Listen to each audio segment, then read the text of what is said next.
चंदन नगर राज्य में चतुरनाथ नाम का एक राजा था। उनकी रानी का नाम मंदाकिनी था।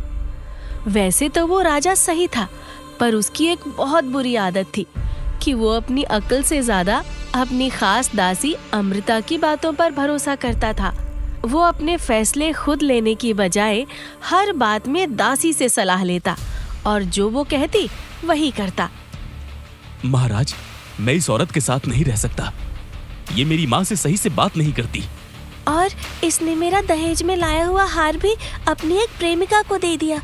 लेकिन जैसे ही राजा कुछ कहने वाला था, दासी ने धीरे से कान में कहा, जब मैं छोटी थी मेरी सहेली से लड़ाई हो जाती थी तो हम कहते थे लड़ाई लड़ाई माफ करो, अपना दिल साफ करो।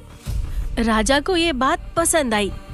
उसने पति पत्नी को आदेश दिया कि वो एक दूसरे का हाथ पकड़ें और ये वाक्य दोहराएं। अरे पर महाराज, तुम महाराज का आदेश टालोगे? मजबूरी में उन्हें ऐसा करना ही पड़ा। लड़ाई लड़ाई माफ करो, अपना दिल साफ करो। झगड़ा खत्म, अब जाओ और लड़ाई मत करना। मनोज और सरोज मुंह झुकाए वहां से चले गए।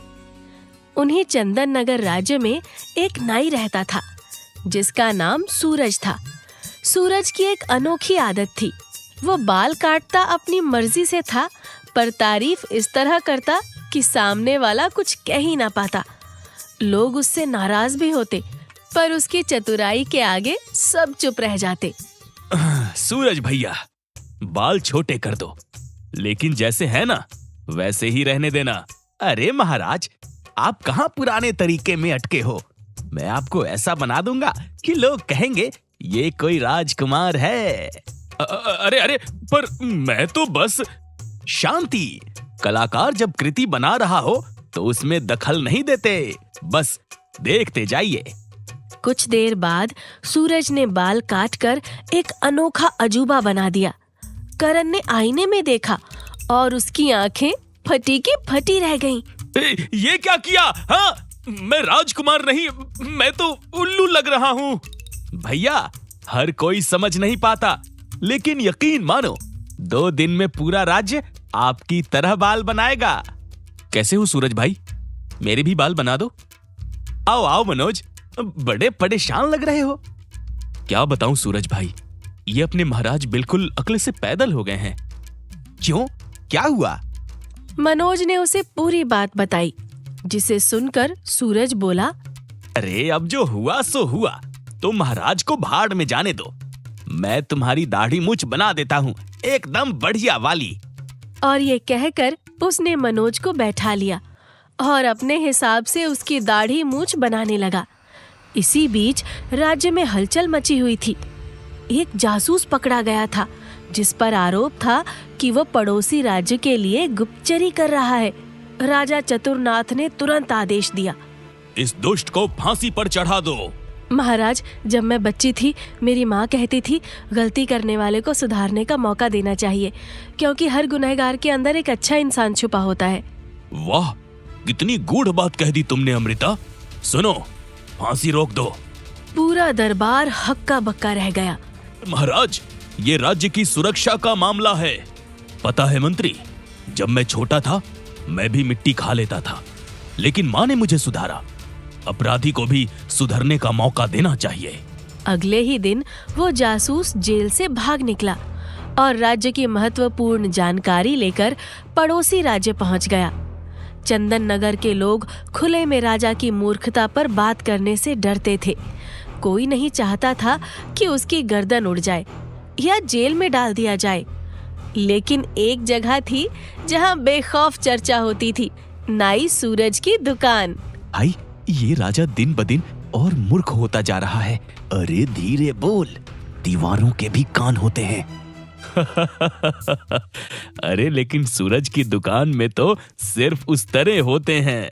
सूरज अपनी कैंची चलाते हुए सब सुनता, पर चुपचाप मुस्कुराता रहता। सूरज, तू ही राजा को समझा सकता है। जब तक मेरी दुकान बढ़िया चल रही है मुझे क्या फर्क पड़ता है। राजा चाहे उल्टा चले या उल्टे फैसले ले, मेरी कैंची तो सीधी ही चलेगी ना। सूरज का अंदाज सबसे अलग था वो अपनी मनमर्जी करने वाला इंसान था। किसी के बाल जैसे मन करता वैसे काटता, किसी की दाढ़ी अपने मूड के हिसाब से बना देता। अरे ये क्या किया सूरज? मैंने तो बस किनारे के बाल छोटे करने को कहा था ना। भाई ये बाल नहीं, कला का नमूना है। कुछ दिन रुक। सब हंस पड़ते, लेकिन सूरज की हंसी तब गायब हो गई जब एक दिन उसकी दुकान से चोरी हो गई। किसी ने उसकी नई कैंचियां, उस्त्रे और तेल की शीशियां चुरा ली। अब उसे भी राजा से न्याय की उम्मीद थी। सूरज दरबार में पहुंचा। हमेशा की तरह राजा ने दासी अमृता से सलाह ली। बताओ अमृता, इस चोरी का क्या किया जाए? महाराज, जब मेरे भाई का खिलौना खो गया था, मेरी माँ ने कहा था अगर कोई चीज चोरी हो जाए तो नई खरीद लेनी चाहिए। वाह, कितनी महान सीख दी है तुम्हारी माँ ने। नया सामान खरीद कर इसे दे दो और चोरी भूल जाओ। सूरज भौंचक्का रह गया। महाराज, तो चोर का क्या? जब नई चीज आ जाएगी तो चोर को पकड़ने की जरूरत ही क्या है? पूरा दरबार हक्का बक्का रह गया। सूरज ने वहीं ठान लिया कि अब राजा को सबक सिखाने का समय आ गया है। अब सूरज को अमृता पर शक होने लगा था। उसने तय किया कि उसके कमरे की तलाशी लेनी होगी। इसलिए उसने महल के एक वफादार सैनिक से मदद मांगी। भाई, ये दासी कुछ गड़बड़ लगती है। मुझे भी लगता है, पर सबूत कहाँ है? सबूत का इंतजाम तुम्हें करना पड़ेगा। उस दासी के कमरे की तलाशी लो। सैनिक ने बड़ी सावधानी से दासी के कमरे की तलाशी ली। तभी अचानक उसे एक अंगूठी मिली जिस पर दुश्मन राज्य का निशान था। ये तो पड़ोसी राज्य का निशान है।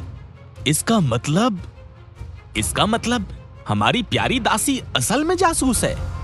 अब सूरज को पूरा यकीन हो गया था कि अमृता को राजा को मूर्ख बनाने के लिए भेजा गया था ताकि राज्य कमजोर हो जाए।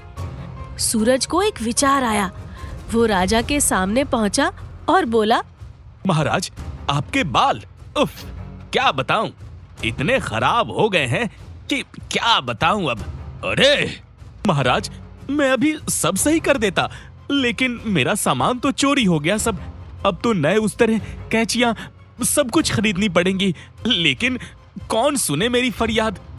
राजा ने तुरंत आदेश दिया और सूरज के लिए सबसे बढ़िया उस्त्रा, कैंचियां और साबुन मंगवा दिए। अगले दिन सूरज दरबार में राजा के बाल काटने पहुंचा। सूरज पहले तो बड़े आराम से राजा के बाल संवारता रहा। राजा मस्त होकर आंखें बंद किए बैठा था। फिर दाढ़ी बनाने की बारी आई। सूरज ने धीरे धीरे उस्तरा उठाया और उसे राजा के गले पर रख दिया। ये क्या कर रहा है तू? महाराज, मैं तो बस वही कर रहा हूँ जो दासी जी ने कहा था। राजा को झटका लगा।